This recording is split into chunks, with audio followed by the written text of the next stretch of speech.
ಆರಂಭ ಕೂಡ ಮಾಡಿರುವಂಥದ್ದು ಒಂದು ಶಿಕ್ಷಣ ಸಂಸ್ಥೆಯಲ್ಲಿ ಅಲ್ಲಿನ ವಿದ್ಯಾರ್ಥಿಗಳನ್ನು ಸೇರಿಸಿಕೊಂಡು ಇದರ ಉದ್ಘಾಟನೆ ನಡೆದಿರುವಂಥದ್ದು. ಅದರ ನಂತರದ ಕಾರ್ಯಕ್ರಮಗಳು ಸಂಘದ ಕ್ರಮೇಣವಾಗಿ ಬೇರೆ ಬೇರೆ ನನ್ನ ನಂತರ ಆರಂಭದ ನಂತರ ಬಂದಂತಹ ಅಧ್ಯಕ್ಷರಾಗಿರ್ಬೋದು, ಪದಾಧಿಕಾರಿಗಳಿರ್ಬೋದು, ಎಲ್ಲರೂ ಕೂಡ ಪ್ರತಿ ವರ್ಷ ಕೂಡ ಸದಸ್ಯರ ಸಂಖ್ಯೆಯನ್ನು ಹೆಚ್ಚಿಸ್ತಾ ಹೋದರು. ಹಾಗಾಗಿ ನಾವು ಪ್ರತ್ಯೇಕವಾದಂತಹ ಒಂದು ಹಾಲ್ನಲ್ಲಿ ಈ ಕಾರ್ಯಕ್ರಮವನ್ನು ಆಯೋಜಿಸ್ತಾ ಬಂದಿರುವಂಥದ್ದು. ಬಹುಶಃ ಈಗಾಗಲೇ ನಿರೂಪಕರು ಹೇಳಿದರು, ಕರ್ನಾಟಕ ಪತ್ರಕರ್ತರ ಸಂಘ ಪುತ್ತೂರು ತಾಲೂಕಿನಲ್ಲಿ ಯಾಕೆ ಉದ್ಭವ ಆಯಿತು, ಉಂಟಾಯಿತು, ಯಾಕೆ ಅದರ ಅನಿವಾರ್ಯತೆ ಬಂತು ಅಂತ. ಇದರ ಹುಟ್ಟು ಆಗಿರುವಂಥದ್ದು ಪುತ್ತೂರಿನಲ್ಲಿ. ಇದರ ಇಂಡಿಯನ್ ಜರ್ನಲಿಸ್ಟ್ ಯೂನಿಯನ್ ಇದೆ, ಕರ್ನಾಟಕದಲ್ಲಿ ಸ್ಟೇಟ್ ಬೋರ್ಡ್ ಇದೆ, ಜಿಲ್ಲೆಯಲ್ಲಿ ಬೋರ್ಡ್ ಇದೆ, ಎಲ್ಲ ಕೂಡ ಅದಕ್ಕೆ ಮೊದಲೇ ಇತ್ತು, ನಮಗೆ ಗೊತ್ತಿರುವ ಮೊದಲೇ ಇತ್ತು. ಆದರೆ ಪುತ್ತೂರಿನಲ್ಲಿ ಒಂದು ರೀತಿಯ ಆಕಸ್ಮಿಕ ಹುಟ್ಟಾಯಿತು. ಅಂದ್ರೆ ಒಂದು ಪತ್ರಿಕಾ ಸಂಸ್ಥೆಯಲ್ಲಿ, ದೃಶ್ಯ ಮಾಧ್ಯಮ ಸಂಸ್ಥೆಯಲ್ಲಿ ಕೆಲಸವನ್ನು ನಿರ್ವಹಿಸತಕ್ಕಂತಹ ಪ್ರತಿಯೊಬ್ಬ ಅಲ್ಲಿಯ ಸಿಬ್ಬಂದಿಯೂ ಕೂಡ ಒಬ್ಬ ಪತ್ರಕರ್ತ ಸಮಾಜದ ಮುಂದೆ ಗೋಚರಿಸಬೇಕಾದ್ರೆ ಅದರ ಹಿಂದೆ ಅನೇಕರ ಶ್ರಮ ಇರ್ತದೆ, ಪರಿಶ್ರಮ ಇರ್ತದೆ ಎನ್ನುವಂಥದ್ದು.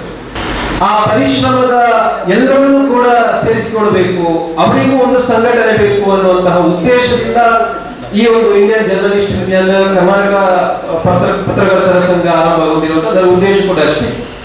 ಅಂದ್ರೆ ಒಂದು ಸೀಮಿತವಾದಂತಹ ಒಂದು ಪತ್ರಕರ್ತರ ಸಂಘದಲ್ಲಿ ಅದರಲ್ಲಿ ಸೀಮಿತವಾಗಿ ಪತ್ರಕರ್ತರಿಗೆ ಮಾತ್ರ ಅವಕಾಶ ಇರ್ತದೆ. ಪತ್ರಕರ್ತರಲ್ಲದ ಪತ್ರಿಕಾ ಸಂಸ್ಥೆಯಲ್ಲಿ ಕೆಲಸ ನಿರ್ವಹಿಸುವಂತ ಇತರರಿಗೆ ಏನು ಅವಕಾಶ, ಎಲ್ಲಿದೆ ಅವಕಾಶ? ಅವರು ಕೇವಲ ಪತ್ರಿಕಾ ಸಂಸ್ಥೆಯಲ್ಲಿ ಮಾತ್ರ ಉದ್ಯೋಗಿಯಾಗಿರ್ತಾರೆ.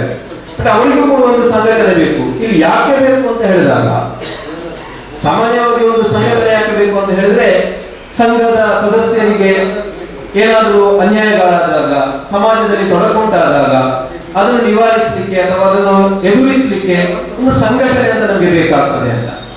ಅಷ್ಟು ಮಾತ್ರ ಉದ್ದೇಶ ಅಲ್ಲ, ಅದು ಒಂದು ಉದ್ದೇಶ. ಅದರ ಜೊತೆಗೆ ಪತ್ರಿಕಾ ಸಂಸ್ಥೆಯಲ್ಲಿ, ದೃಶ್ಯ ಮಾಧ್ಯಮದಲ್ಲಿ ದಿನದ 24 ಗಂಟೆಯು, ವಾರದ 7 ದಿವಸವು, ತಿಂಗಳಿಡೀ, ವರ್ಷವಿಡೀ ನಿತ್ಯ ನಿರಂತರ ಒತ್ತಡದಲ್ಲಿರುವವರು.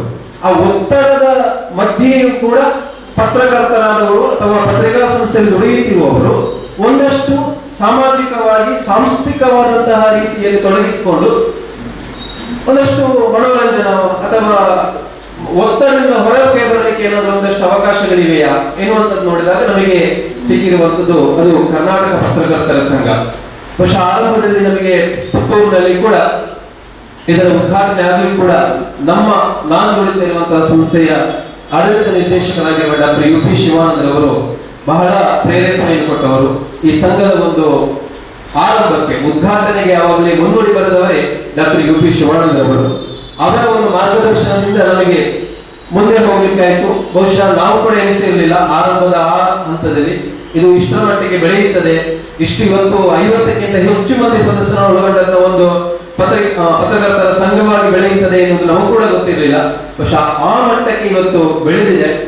ಹಾಗಾಗಿ ಸಂಘದ ಉದ್ದೇಶ ಏನಿತ್ತು, ಜಿಲ್ಲಾಧ್ಯಕ್ಷರು ಪ್ರತಿ ಸಲ ಬಂದಾಗಲೂ ಕೂಡ ನಮ್ಮಲ್ಲಿ ಅವರು ಹೇಳ್ತಾ ಇದ್ರು, ನಮ್ಮ ಸಂಘ ಏನು, ನಮ್ಮ ಸಂಘದ ಉದ್ದೇಶ ಏನು. ನಮಗೆ ಇತರ ಯಾವುದೇ ಸಂಘದ ಮಧ್ಯೆ ಅಥವಾ ಎದುರು ಪೈಪೋಟಿ ಅಲ್ಲ, ಕಾಂಪಿಟಿಷನ್ ನಮಗೆ ಖಂಡಿತ ಇಲ್ಲ. ನಾವು ಯಾರು ಅಂತಹ ಸಂಘಗಳಲ್ಲಿ ಅವಕಾಶ ವಂಚಿತರಾಗಿರ್ತಾರೆ ಅವರೆಲ್ಲರನ್ನು ಸೇರಿಸಿ ಒಂದು ಸಂಘಟನೆ ಮಾಡುವಂಥದ್ದು ಸ್ಪಷ್ಟವಾದಂತಹ ಉದ್ದೇಶ ಇತ್ತು. ಹಾಗಾಗಿ ನಮ್ಗೆಲ್ಲರಿಗೂ ಕೂಡ ಬಹಳ ಇದರಲ್ಲಿ ಆಸಕ್ತಿ ಬೆಳೆದು ಬಂದದ್ದು ಈ ರೀತಿಯಿಂದ. ಮತ್ತು ಕೇವಲ ಪತ್ರಿಕಾ ದಿನಾಚರಣೆ ಮಾತ್ರ ಅಲ್ಲ, ಪದಗ್ರಹಣ ಮಾತ್ರ ಅಲ್ಲ, ಅಷ್ಟು ಮಾತ್ರ ಕಾರ್ಯಕ್ರಮ ಆಗಬಾರದು. ಅದರ ಜೊತೆಗೆ ಒಂದಷ್ಟು ಸಮಾಜದಲ್ಲಿ ಜಾಗೃತಿಯನ್ನು ಮೂಡಿಸುವಂಥದ್ದು, ಸಂದೇಶವನ್ನು ಮೂಡಿಸುವಂತ ಕೆಲಸ ಆಗಬೇಕೆನ್ನುವ ನಿಟ್ಟಿನಲ್ಲಿ ನಾವು ಆರಂಭದಿಂದಲೂ ಕೂಡ ಸೈಬರ್ ಕ್ರೈಮ್ ಮಾಹಿತಿ ಕಾರ್ಯಗಳ ಆಗಿರ್ಬೋದು, ವಿದ್ಯಾರ್ಥಿಗಳಿಗೆ SSLC ಪರೀಕ್ಷೆಯನ್ನು ಎದುರಿಸುವಂಥದ್ದು ಹೇಗಾಗಿರ್ಬೋದು, ಆಟಿದ ಕೂಟ, ತುಳುನಾಡಿನ ನಮ್ಮ ಸಂಪ್ರದಾಯ ಆಟಿದ ಕೂಟ ಆಗಿರ್ಬೋದು, ಇವೆಲ್ಲವನ್ನು ಆಚರಿಸುತ್ತಾ ಒಂದಷ್ಟು ನಮ್ಮ ಸದಸ್ಯರು ಸಂಘದಲ್ಲಿ ತೊಡಗಿಸಿಕೊಳ್ಳಲಿಕ್ಕೆ ಅವಕಾಶಗಳಿತ್ತು. ಹಾಗಾಗಿ ಪ್ರತಿ ಬಾರಿ ಕೂಡ ಆರಂಭದಲ್ಲಿ ನಮ್ಮ ಒಂದು ಅವಧಿ ಇತ್ತು. ಅದರ ನಂತರ ಸದಾಶಿವ ಶೆಟ್ಟಿ ಅವರು, ಯೂಸುಫ್ ರಂಜಿಲಾಡಿ ಅವರು, ತಿಲಕರೈ ಅವರು, ತದನಂತರ ನಿಕಟಪೂರ್ವ ಅಧ್ಯಕ್ಷರಾದ ಶೈಲಜಾ ಮೇಡಮ್ ರವರು, ಎಲ್ಲರ ವತಿಯಲ್ಲಿ ಕೂಡ ಈ ಎಲ್ಲ ಒಂದಷ್ಟು ಕಾರ್ಯಕ್ರಮಗಳು, ಮಾಹಿತಿ ಕಾರ್ಯಕ್ರಮಗಳು, ಆಟಿದ ಕೂಟ ಆಗಿರ್ಬೋದು, ಒಂದಷ್ಟು ಹೊರಗಡೆ ಹೋಗಿ ಸಂಘದ ಸದಸ್ಯರು ಸೇರಿಸಿಕೊಂಡು ಪಿಕ್ನಿಕ್ ಹೋಗುವಂಥದ್ದು ಎಲ್ಲವೂ ಕೂಡ ಆಯೋಜನೆ ಆಗಿದೆ. ಹಾಗಾಗಿ ಈ ಒಂದು ಸಮಗ್ರ ಉದ್ದೇಶದಿಂದ ಇದನ್ನು ನಾವು ನಡೆಸ್ತಾ ಇದ್ದೇವೆ ಕರ್ನಾಟಕ ಪತ್ರಕರ್ತರ ಸಂಘವನ್ನು. ಇನ್ನಷ್ಟು ಯೋಚನೆಗಳು ಬಹುಶಃ ನಮ್ಮ ಮುಂದಿನ ಅಧ್ಯಕ್ಷರಲ್ಲಿ ಕೂಡ ಇದೆ. ಇನ್ನಷ್ಟು ಸಮಾಜಕ್ಕೆ ವೈದ್ಯಕೀಯ ಮಟ್ಟದಲ್ಲಿ ವೈದ್ಯಕೀಯ ಶಿಬಿರವನ್ನು ಕೂಡ ನಡೆಸಿಕೊಂಡು ನಮ್ಮ ಸಂಘದ ಮುಖಾಂತರ ನಡೆಸಬೇಕೆನ್ನುವಂತ ಒಂದು ಯೋಚನೆಯನ್ನು ಕೂಡ ಇಟ್ಟುಕೊಂಡಿದ್ದಾರೆ. ಹಲವು ಯೋಚನೆಗಳು ನಮ್ಮ ಮುಂದಿವೆ. ಆದರೆ ಒತ್ತಡದ ಕೆಲಸ ಆದ್ದರಿಂದ ಎಲ್ಲ ಯೋಜನೆಗಳನ್ನು ಸಾಕಾರಗೊಳಿಸಲಿಕ್ಕೆ ನಿಮಗೆ ಅನಾನುಕೂಲ ಆಗ್ತದೆ.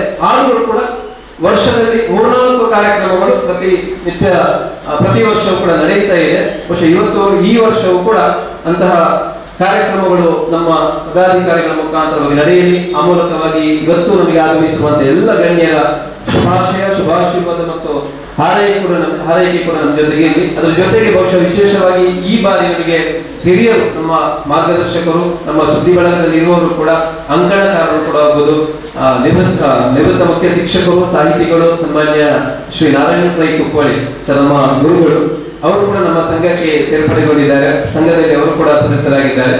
ಅವರು ಕೂಡ ವಿಶೇಷವಾಗಿ ಇವತ್ತು ನಾವು ಸ್ವಾಗತಿಸಲಿಕ್ಕಿದ್ದೇವೆ. ಮತ್ತು ಅಡಿಕೆ ಪತ್ರಿಕೆಯ ನಾಕಾರಂತ ರಾಜಿಯವರು ಕೂಡ ನಮ್ಮ ಸಂಘಕ್ಕೆ ಸೇರಿಕೊಳ್ಳಲಿಕ್ಕಿದ್ದಾರೆ. ಹಾಗೆಯೇ ಪೂವರಿ ಪತ್ರಿಕೆಯ ವಿಜಯ್ ಕುಮಾರ್ ಭಂಡಾರಿ ಹೆಬ್ಬಾರಮೇಲು ಅವರು ಕೂಡ ಸೇರಿಕೊಳ್ಳಲಿಕ್ಕಿದ್ದಾರೆ. ಇವರೆಲ್ಲರ ಒಂದು ಮಾರ್ಗದರ್ಶನಕ್ಕೆ, ಹಿರಿಯರ ಮಾರ್ಗದರ್ಶನದಿಂದಾಗಿ ಈ ಸಂಸ್ಥೆ ಇನ್ನಷ್ಟು ಬೆಳೆಯಲಿ ಎನ್ನುವಂತಹ ಆಶಯದ ಜೊತೆಗೂಡಿ ತಮ್ಮೆಲ್ಲರೂ ಕೂಡ ಮತ್ತೊಮ್ಮೆ ನಮಸ್ಕರಿಸುತ್ತಾ ನನ್ನ ಪ್ರಾಸ್ತಾವಿಕ ನುಡಿಗಳಿಗೆ ಚುಕ್ಕಿಯನ್ನು ನೀಡುತ್ತಿದ್ದಾರೆ. ವಂದನೆ.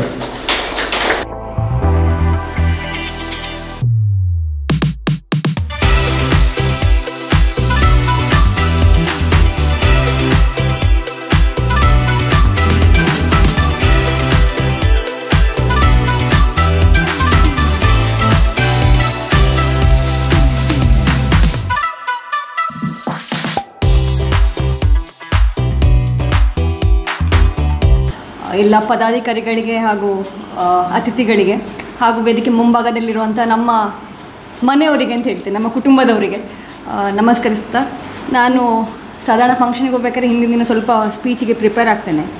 ಇದು ಪ್ರಿಪೇರ್ ಆಗಲಿಲ್ಲ, ಸೀದಾ ಒಂದು ಕೂತಂಥ ಕಾರ್ಯಕ್ರಮ. ಯಾಕಂದರೆ ಒಂದು ಹೆದರಿಕೆ ಇರಲಿಲ್ಲ, ನಮ್ಮವರೇ ಅಲ್ವಾ ಅಂತ ಎಲ್ಲರೂ, ಬೇರೆ ಪತ್ರಿಕೆಯಲ್ಲಿದ್ದವರಿದ್ದರೂ ಕೂಡ ನಮ್ಮ ಕುಟುಂಬದವರು ಅಂತ ಹೇಳುವಂಥದ್ದು. ಉಮೇಶ್ ಮಿಥಡ್ಸ್ ಅವರು ಹೇಳಿದರು, ಅಥವಾ ಲಕ್ಷ್ಮೀಕಾಂತ್ ಅವರು ಕೂಡ ಪ್ರಾಸ್ತಾವಿಕದಲ್ಲಿ ಮತ್ತು ಸ್ವಾಗತದಲ್ಲಿ ಹೇಳಿದರು, ಯಾಕೆ ಯಾವ ಉದ್ದೇಶದಿಂದ ಸಂಘ ಬಂತು ಅಂತ ಹೇಳುವಂಥದ್ದು.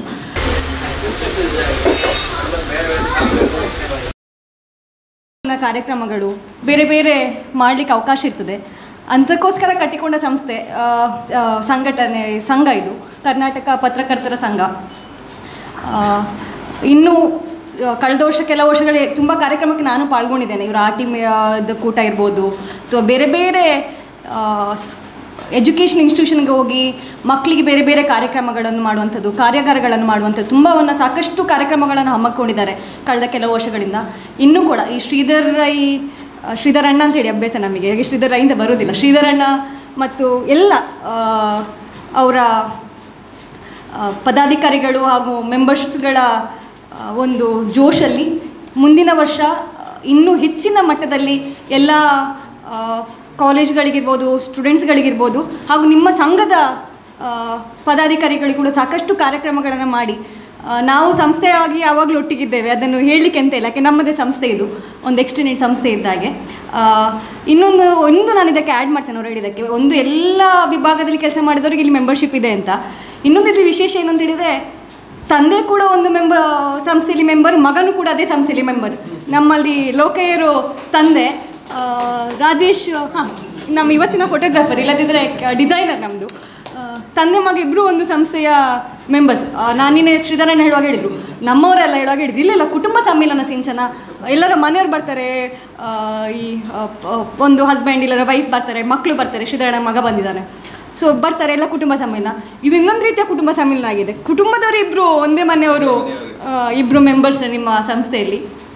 ಕೆಲವು ಕಡೆ ರಿಸ್ಟ್ರಿಕ್ಷನ್ಸ್ ಇರ್ತದೆ, ಒಂದೇ ಮನೆಯವರಿಗಿಲ್ಲ, ಒಂದೇ ಸಂಸ್ಥೆಯವರಿಗಿಲ್ಲ ಅಂತ ಇರ್ತದೆ, ಇನ್ನು ಒಂದೇ ಮನೆಯವರಿದ್ದಾರೆ ಇಲ್ಲಿ.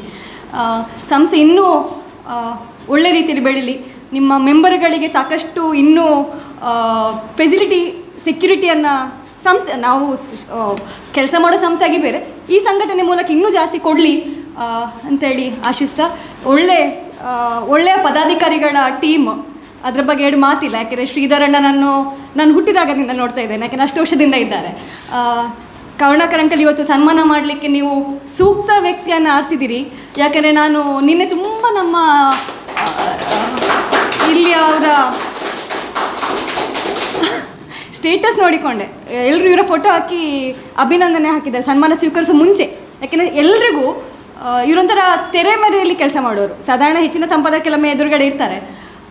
ನಾನು ಇವತ್ತು ಬೆಳಿಗ್ಗೆ ಸಹ ಕೇಳಿದೆ ಬರ್ತಾರಲ್ಲ ಅವರು ಅಂತ. ಯಾಕೆಂದರೆ ಹೆಚ್ಚಿನ ಕಾರ್ಯಕ್ರಮಕ್ಕೆ ನಮ್ಮದೇ ಆಫೀಸ್ನ ಕಾರ್ಯಕ್ರಮ ಭಾರಿ ಮುಖ್ಯ ಕಾರ್ಯಕ್ರಮ ಇರ್ತದೆ, ಅವರಿರುವುದಿಲ್ಲ. ಬರ್ತೇನೆ ಅಂತ ಹೇಳಿ ಹೋಗಿರ್ತಾರೆ, ಮನೆಗೆ ಬರುವುದಿಲ್ಲ. ಯಾಕೆಂದರೆ ಅವ್ರು ಮನೆಗೆ ಹೋಗೋದೇ ಬೆಳಿಗ್ಗೆ 8 ಗಂಟೆ 9 ಗಂಟೆಗೆ, ರಾತ್ರಿ 4-3 ಗಂಟೆ ತನಕ ಕೆಲಸ ಮಾಡ್ತಾರೆ. ಮತ್ತು ಬೆಳಿಗ್ಗೆದ್ದು ಆಫೀಸಿಂದ ಹೋಗೋದು, ಆಫೀಸಲ್ಲೇ ಮಲಗಿರ್ತಾರೆ, ಹಾಗೆ ಬರೋದಿಲ್ಲ. ನನಗೆ ಅದಕ್ಕೆ ಡೌಟ್ ಇತ್ತು. ಈಗ ಸಹ ಕೇಳಿದೆ ಮಾಸ್ಟ್ರಿಗೆ ಕೂತಕೊಳ್ಳೆ ಬರ್ತಾರೆ ಕರುಣಾಕರ್ ಅಂಕಲ್ ಅಂತ. ನಿನ್ನೆ ಅವರಿಗೆ ಸಹ ಕೇಳಿದೆ ನಾನು ಬರ್ತಿರಲ್ಲ ನಾಳೆ ಅಂತ. ಯಾಕೆಂದರೆ ಅವರಿಗೆ ಎಷ್ಟು ಮಟ್ಟಿಗೆ ಖುಷಿ ಇದೆ ಗೊತ್ತಿಲ್ಲ. ಅವರನ್ನು ಸನ್ಮಾನಿಸುವಂಥದ್ದು ಇಲ್ಲಿ ನೆರೆದವರಿಗೆಲ್ಲ ಭಾರಿ ಖುಷಿ ಕೊಟ್ಟಿದೆ. ಅದು ಯಾಕೆ ನಿನ್ನೆ ತುಂಬ ಜನ ಸ್ಟೇಟಸ್ ಒಂದು ಅವರಿಗೆ ಸನ್ಮಾನ ಅಂತ ಹೇಳೋ ಒಂದು ಮುಖದಲ್ಲಿ ಆದ ಇದು ಸೂಕ್ತ ವ್ಯಕ್ತಿಯನ್ನು ಆರಿಸಿದ್ದೀರಿ, ಸೂಕ್ತ ಪದಾಧಿಕಾರಿಗಳನ್ನು ಆರಿಸಿದ್ದೀರಿ. ಅಭಿನಂದನೆಗಳು ಎಲ್ರಿಗೂ. ಒಳ್ಳೆಯ ಕೆಲಸ ಮಾಡಿ, ಜೋಶಲ್ಲಿ ಕೆಲಸ ಮಾಡಿ, ಎಲ್ಲರ ಬಾಯಲ್ಲಿ ಎಲ್ಲರಿಗೆ ನೆನಪಿರುವಂಥ ಕೆಲಸವನ್ನು ಮಾಡಿ. ನಾವು ಯಾವಾಗಲೂ ನಿಮ್ಮ ಒಟ್ಟಿಗಿದ್ದೇವೆ ಅಂತ ಹೇಳಿಕೆ ಹಾಗೂ ಎಲ್ಲ ಪದಾಧಿಕಾರಿಗೆ ಅಭಿನಂದನೆಗಳನ್ನು ಸಲ್ಲಿಸ್ತೇವೆ.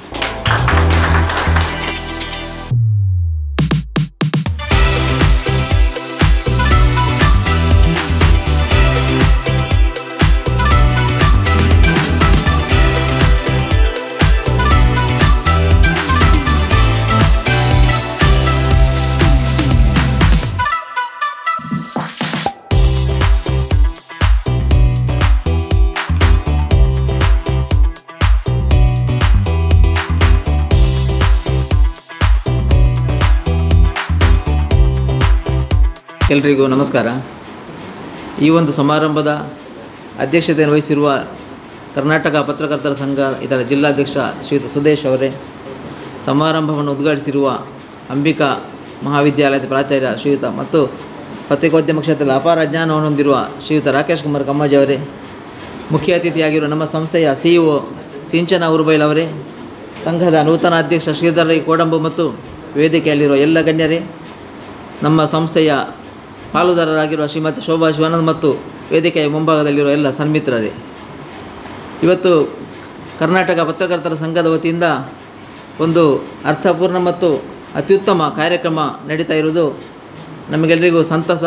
ಮತ್ತು ಈ ನಿಟ್ಟಿನಲ್ಲಿ ನಾನು ಸಂಘದ ಸಮಸ್ತ ತಂಡವನ್ನು ಅಭಿನಂದಿಸ್ತಾ ಇದ್ದೇನೆ. 1843 ಜುಲೈ 1 ಕರ್ನಾಟಕದಲ್ಲಿ ಮೊದಲ ಪತ್ರಿಕೆ ಮಂಗಳೂರು ಸಮಾಚಾರ ಆರಂಭಗೊಂಡ ದಿನ. ಬಹುಶಃ ಅಂದಿನಿಂದ ಪ್ರತಿ ವರ್ಷ ಜುಲೈ 1ರಂದು ನಾವು ಪತ್ರಿಕಾ ದಿನಾಚರಣೆ ನಡೆಸ್ತಾ ಇದ್ದೇವೆ. ರಾಷ್ಟ್ರಮಟ್ಟದಲ್ಲಿ ನೋಡೋದಾದರೆ ನವೆಂಬರ್ 16 ನಮ್ಮ ಭಾರತೀಯ ಪ್ರೆಸ್ ಕೌನ್ಸಿಲ್ ಆರಂಭಗೊಂಡ ದಿನ. ಅಂದಿನಿಂದ ರಾಷ್ಟ್ರೀಯ ದಿನಾಚರಣೆ ನಡೀತಾ ಇದೆ. ಇವತ್ತು ಸ್ವತಂತ್ರ ಭಾರತದಲ್ಲಿ ಮಾಧ್ಯಮ ಜವಾಬ್ದಾರಿಯುತ ಮತ್ತು ಸ್ವತಂತ್ರ ಮಾಧ್ಯಮದ ಸ್ಥಾನಮಾನವನ್ನು ಉಳಿಸಿಕೊಳ್ಳುವ ನಿಟ್ಟಿನಲ್ಲಿ ಮತ್ತು ಪತ್ರಕರ್ತರ ಹಕ್ಕುಗಳು ಹಾಗೂ ಗೌರವವನ್ನು ಕಾಪಾಡಿಕೊಳ್ಳುವ ನಿಟ್ಟಿನಲ್ಲಿ ಪ್ರತಿ ವರ್ಷ ಪತ್ರಿಕಾ ದಿನಾಚರಣೆ ನಡೆಸ್ತಾ ಇದ್ದೇವೆ. ಈ ನಿಟ್ಟಿನಲ್ಲಿ ಇವತ್ತು ಕರ್ನಾಟಕ ಪತ್ರಕರ್ತರ ಸಂಘದ ಈ ಒಂದು ಕಾರ್ಯಕ್ರಮ ಮಾದರಿ ಕಾರ್ಯಕ್ರಮವಾಗಿದೆ. ಪುತ್ತೂರಿನಲ್ಲಿ ಕರ್ನಾಟಕ ಪತ್ರಕರ್ತರ ಸಂಘ ಅಸ್ತಿತ್ವಕ್ಕೆ ಬಂದ ಮೇಲೆ ಬಹುಶಃ ಅಲ್ಪಾವಧಿಯಲ್ಲಿ ಹಲವಾರು ಕಾರ್ಯಕ್ರಮಗಳು ನಡೆಸುವ ಮೂಲಕ ಮಾಧ್ಯಮ ಕ್ಷೇತ್ರದ ಒಂದು ಮಾದರಿ ಸಂಘಟನೆಯಾಗಿ ಗುರುತಿಸಿಕೊಂಡಿದೆ ಎಂದರೆ ತಪ್ಪಾಗದು. ಈ ನಿಟ್ಟಿನಲ್ಲಿ ತಂಡದ ಸಮಸ್ತ ಪದಾಧಿಕಾರಿಗಳು ಮತ್ತೊಮ್ಮೆ ಅಭಿನಂದಿಸ್ತಾ ಇದ್ದೇನೆ. ನಾನು ಸುಮಾರು 30 ವರ್ಷಗಳಿಂದ ಸುದ್ದಿ ಬಿಡುಗಡೆ ಪತ್ರಿಕೆಯಲ್ಲಿ ಕೆಲಸ ಮಾಡ್ತಾ ಇದ್ದೇನೆ. ಓರ್ವ ವೈದ್ಯರಾಗಿ ಅಂದು ಹೋರಾಟದ ಮೂಲಕ ಡಾಕ್ಟರ್ UP ಶಿವಾನಂದ್ ಅವರ ನೇತೃತ್ವದಲ್ಲಿ ಆರಂಭಗೊಂಡ ಸುದ್ದಿ ಬಿಡುಗಡೆ ಪತ್ರಿಕೆ ಇವತ್ತು ಪುತ್ತೂರು ಮಾತ್ರ ಅಲ್ಲದೆ ಸುಳ್ಯ ಬೆಳ್ತಂಗಡಿಯಲ್ಲೂ ಅತ್ಯಂತ ಹೆಚ್ಚಿನ ಪ್ರಸಾರದ ಮತ್ತು ಯಶಸ್ವಿ ಪತ್ರಿಕೆಯಾಗಿ ಮುನ್ನಡೆಯುತ್ತಿರುವುದು ತಮಗೆಲ್ಲರಿಗೂ ಗೊತ್ತಿದೆ. ಮಾಧ್ಯಮ ಕ್ಷೇತ್ರ ಮಾತ್ರ ಅಲ್ಲದೆ ಇವತ್ತು ಅನೇಕ ಸಾಮಾಜಿಕ ಪಿಡುಗುಗಳ ವಿರುದ್ಧ ಹೋರಾಟವನ್ನು ನಡೆಸಿ ಆಂದೋಲನ ರೀತಿಯಲ್ಲಿ ನಡೆಸಿ ತನ್ನ ಸಾಮಾಜಿಕ ಕಳಕಳಿ ಮತ್ತು ಬದ್ಧತೆಯನ್ನು ತೋರ್ಪಡಿಸಿದೆ. ಅಂತಹ ಒಂದು ಸಂಸ್ಥೆಯಲ್ಲಿ ನನಗೆ 30 ವರ್ಷಗಳಿಂದ ಕೆಲಸ ಮಾಡಲಿಕ್ಕೆ ಅವಕಾಶ ದೊರೆತಿರುವುದು ಬಹುಶಃ ನನಗೆ ಅತ್ಯಂತ ಹೆಚ್ಚು ಸಂತತ ಮತ್ತು ಸಂಭ್ರಮದ ಕ್ಷಣವಾಗಿದೆ. ಸಂಸ್ಥೆ ಎಲ್ರಿಗೂ ಅಭಿನಂದಿಸ್ತಾ ಇವತ್ತು ನನ್ನನ್ನು ಅಭಿನಂದನೆ ಮಾಡಿದ ಸಂಘದ ನೂತನ ತಂಡಕ್ಕೆ ಅಭಿನಂದಿಸಿ ಸಂಘದ ಕಾರ್ಯಚಟುವಟಿಕೆಗಳು ಹೀಗೆ ನಿರಂತರ ಮುಂದುವರಿಯಲಿ ಎನ್ನುತ್ತಾ ಮತ್ತೊಮ್ಮೆ ಸಂಘದ ಎಲ್ಲ ಪದಾಧಿಕಾರಿಗಳನ್ನು ಅಭಿನಂದಿಸಿ ನನ್ನ 2 ಮಾತುಗಳು ಮುಗಿಸ್ತೇನೆ. ಎಲ್ಲರಿಗೂ ನಮಸ್ಕಾರ.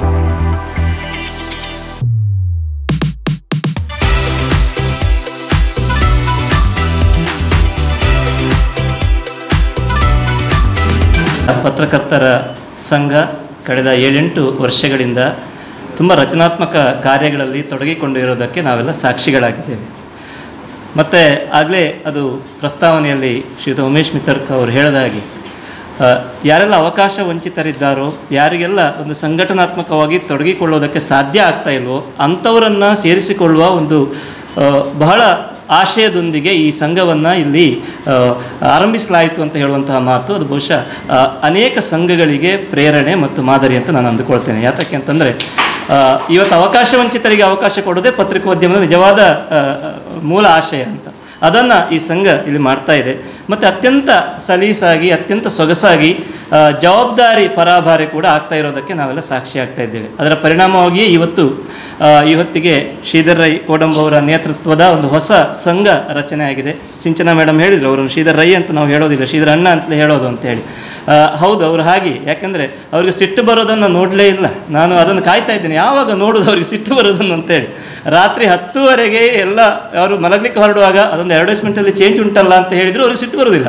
ಹೌದಾ, ಮಾಡುವ ಅಂತ. ಅಂದರೆ ಆ ಹೊತ್ತಿಗೆ ಅವರಿಗೆ 10 ಬಾರಿ ಕರೆಕ್ಷನ್ ಹೇಳ್ತಾ ಹೋದರೂ ಅವ್ರಿಗೆ ಸಿಟ್ಟು ಬರೋದಿಲ್ಲ ಅಂತ. ಸೊ ಅಂಥವರ ನೇತೃತ್ವದಲ್ಲಿ ಈ ಹೊಸ ಸಂಘ ಅಸ್ತಿತ್ವಕ್ಕೆ ಬರ್ತಾ ಇದೆ. ಅದು ಅತ್ಯಂತ ಖುಷಿಯ ವಿಚಾರ ಅಂತ ಹೇಳ್ತಾ, ಈ ಸಂಘದ ಪದಪ್ರದಾನ ಸಮಾರಂಭದ ಜೊತೆಗೆ ಪತ್ರಿಕಾ ದಿನಾಚರಣೆಯನ್ನು ಆಚರಿಸ್ತಾ ಇರುವಂಥದ್ದು ಕೂಡ ಹೆಚ್ಚು ಮೌಲ್ಯಯುತವಾದದ್ದು ಅಂತ ನಾನು ಅಂದುಕೊಳ್ತೇನೆ. ಯಾತಕ್ಕೆ ಅಂತಂದರೆ, ಹಿಂದೆ ಈಗಾಗಲೇ ಕರುಣಾಕರ್ ರೈ ಅವರು ಹೇಳಿದ ಹಾಗೆ ಪತ್ರಿಕಾ ದಿನಾಚರಣೆ ಆರಂಭಿಸಲಿಕ್ಕೆ ಕಾರಣೀಭೂತವಾದಂಥದ್ದು 1843 ಜುಲೈ 1ನೇ ತಾರೀಕಿಗೆ ಆರಂಭ ಆದಂಥ ಮಂಗಳೂರು ಸಮಾಚಾರ ಪತ್ರಿಕೆ. ಆ ಪತ್ರಿಕೆಯ ಆರಂಭದ ದಿನವನ್ನು ನೆನಪಿಸ್ಕೊಳ್ತಾ ನಾವಿಲ್ಲಿ ಕರ್ನಾಟಕದಲ್ಲಿ ಪತ್ರಿಕಾ ದಿನಾಚರಣೆಯನ್ನು ಆಚರಣೆ ಮಾಡ್ತಾ ಇದ್ದೇವೆ. ಆ ಹೊತ್ತಿಗೆ ಪತ್ರಿಕೆ ನಿಜಕ್ಕಾದರೂ ಒಂದು ವಿಸ್ಮಯ ಅಂಥದ್ದು. ಯಾಕೆಂದರೆ ಪತ್ರಿಕೆ ಇರಲಿಲ್ಲ ಆಗ. ಭಾರತೀಯ ಪತ್ರಿಕೋದ್ಯಮ 1780ರಲ್ಲಿ ಶುರುವಾಗಿದ್ದು ಹೌದಾದರೂ ಕೂಡ ಕನ್ನಡದಲ್ಲಿ ಪತ್ರಿಕೆ ಶುರುವಾಗಿದ್ದು ಅದು ಮೊದಲ ಬಾರಿ ಆಗಿದ್ದರಿಂದ ಅದೊಂದು ನಿಜಕ್ಕಾದರೂ ವಿಸ್ಮಯ ಆಗಿತ್ತು, ಹೊಸ ಸಾಧನೆ ಆಗಿತ್ತು, ಹೊಸ ವಿಶೇಷ ಅನಿಸಿತ್ತು ರಾಜ್ಯಕ್ಕೆ. ಈ ನೆಲೆಯಲ್ಲಿ ಅದೊಂದು ಮಾದರಿಯಾದಂತಹ ಶಾಶ್ವತವಾದ ಒಂದು ಇತಿಹಾಸವನ್ನು ಬರೆದಂತಹ ದಿನ ಆಗಿತ್ತು. ಆ ನೆಲೆಯಲ್ಲಿ ಪತ್ರಿಕಾ ದಿನಾಚರಣೆ ಅಂತ ಹೇಳೋದು ಹೆಚ್ಚು ಅರ್ಥಪೂರ್ಣ. ಕರ್ನಾಟಕ ಪತ್ರಕರ್ತರ ಸಂಘ ಕೂಡ ಅಂತಹ ಒಂದು ಇತಿಹಾಸ ನಿರ್ಮಾಣದ ನೆಲೆಯಲ್ಲಿಯೇ ಈಗ ಅಡಿ ಇಡ್ತಾ ಇದೆ ಅನ್ನೋದಕ್ಕೆ ನಾವೆಲ್ಲ ಸಾಕ್ಷಿ ಆಗ್ತಾ ಇದ್ದೇವೆ. ಈ ನೆಲೆಯಲ್ಲಿ ಪತ್ರಿಕಾ ದಿನಾಚರಣೆಯನ್ನು ಈ ಸಂಘದ ವತಿಯಿಂದ ಆಚರಣೆ ಮಾಡ್ತಾ ಇರೋದು ಹೆಚ್ಚು ಅರ್ಥಪೂರ್ಣ ಅಂತ. ಕರುಣಾಕರ್ ರೈ ಅವರು ಸಂಪಾದಕರು, ಅವರು ಸುಮ್ಮನೆ ನಡ್ಕೊಂಡು ಹೋದರೆ ಯಾರಾದರೂ ಸಂಪಾದಕರು ಅಂತ ಗುರುತು ಮಾಡಲಿಕ್ಕೆ ಸಾಧ್ಯ ಉಂಟು ಅವರನ್ನು? ಖಂಡಿತ ಸಾಧ್ಯ ಇಲ್ಲ ಅಂತ. ಅಂದರೆ ಅಷ್ಟು ಸರಳವಾಗಿದ್ದಾರೆ ಅವರು. ಅಂದರೆ ನಿಜಕ್ಕಾದರೂ ಒಬ್ಬ ವ್ಯಕ್ತಿ ತನ್ನ ಹುದ್ದೆಯ ಕಾರಣಕ್ಕಾಗಿ ದೊಡ್ಡ ಜನ ಆಗೋದಲ್ಲ, ಅವನ ವ್ಯಕ್ತಿತ್ವದ ಕಾರಣಕ್ಕಾಗಿ ದೊಡ್ಡ ಜನ ಆಗೋದು ಅಂತ. ಅವರು ಹೇಳಿದ್ರಲ್ಲ ಆಗ, ನಿನ್ನೆ ಎಲ್ಲರ ಸ್ಟೇಟಸ್ಸಲ್ಲಿ ಕರುಣಾಕರ್ ರೈ ಅವರದ್ದಿತ್ತು ಅಂತ, ಅದಕ್ಕಿಂತ ದೊಡ್ಡ ಸ್ಥಿತಿ ಇನ್ನೇನಿದೆ? ಎಷ್ಟು ಜನಕ್ಕೆ ಇಂಥ ಒಂದು ಸೌಭಾಗ್ಯ ಸಿಗೋದಕ್ಕೆ ಸಾಧ್ಯ ಇದೆ ಅಂತ. ಅನೇಕ ಸಂದರ್ಭದಲ್ಲಿ ಯಾರಿಗಾದ್ರೂ ಏನಾದರೂ ಆದರೂ ಅದು ಗೊತ್ತೇ ಇಲ್ಲದಂತೆ ಇರುವವರ ಸಂಖ್ಯೆ ಹೆಚ್ಚು ಇವತ್ತು. ಅಂಥದ್ರಲ್ಲಿ ಅವರಿಗೆ ಆಗ್ತಾ ಇದೆ ಅಂತ ಅನೇಕ ಜನ ಸಂಭ್ರಮ ಪಟ್ಟಿದ್ದಾರೆ ಅಂತಂದರೆ ಅದು ನಿಜಕ್ಕಾದರೂ ಅವರ ದೊಡ್ಡ ಸ್ಥಿತಿ ಅಂತ ನಾನು ಅಂದುಕೊಳ್ತೇನೆ. ಅದು ನಿಜಕ್ಕಾದರೂ ಹುದ್ದೆಯ ಕಾರಣಕ್ಕಾಗಿ ಬರುವಂಥದ್ದಲ್ಲ, ಅವರ ವ್ಯಕ್ತಿತ್ವದ ಕಾರಣಕ್ಕಾಗಿ, ಮತ್ತು ಅದು ಶಾಶ್ವತವಾಗಿ ಉಳಿಯುವಂಥದ್ದು ಅಂತ. ಹುದ್ದೆ ಹೋದಾಗ ಹುದ್ದೆ ಹೋಯಿತು, ಆದರೆ ವ್ಯಕ್ತಿತ್ವ ಉಳ್ಕೊಳ್ತು ಅಂತಂದರೆ ಅದು ಶಾಶ್ವತವಾಗಿ ಉಳ್ಕೊಳ್ತದೆ. ಈ ಎಲ್ಲ ನೆಲೆಯಲ್ಲಿ ಇವತ್ತಿನ ಪತ್ರಿಕಾ ದಿನಾಚರಣೆ ಹೆಚ್ಚು ಅರ್ಥಪೂರ್ಣವಾದದ್ದು ಅಂತ. 4 ಪುಟಗಳ ಮಂಗಳೂರು ಸಮಾಚಾರ 1 ಪೈಸೆಗೆ ಮಾರಾಟ ಆಗ್ತಾ ಇದ್ದಂಥ ದಿನಗಳಿಂದ ನಮ್ಮ ಪತ್ರಿಕೋದ್ಯಮ ಶುರುವಾಯಿತು.